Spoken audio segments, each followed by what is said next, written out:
Yeah, and that perceive and believe piece, obviously, what you just hinted at is kind of the perceive piece.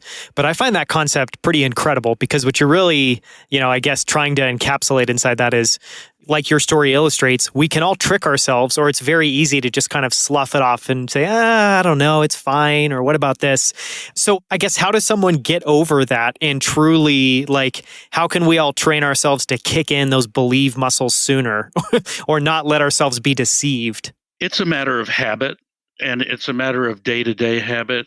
It's not like you have to go to survival school, and it's not like at the moment of emergency, you're going to invent new behavior. In the moment of emergency, you're going to do what you've done before. And the important thing about that is to develop a habit of sort of editing yourself, looking at what you're doing and asking, what am I really doing here? Like, you've got your baby in the back seat of the car and you're trying to cross a really busy street and you're on your way to the grocery store.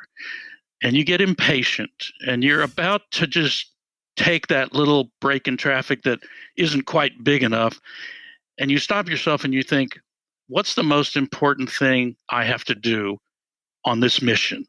Mm-hmm. And it is to keep the baby safe. That's really what I'm doing.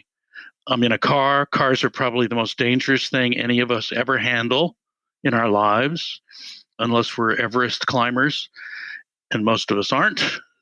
So you're in this very dangerous vehicle, you've got the baby, and you need to get to the grocery store, but what you really need to do is protect the baby. So it's a way of redefining, what am I really doing here? Mm-hmm. And most people never do that.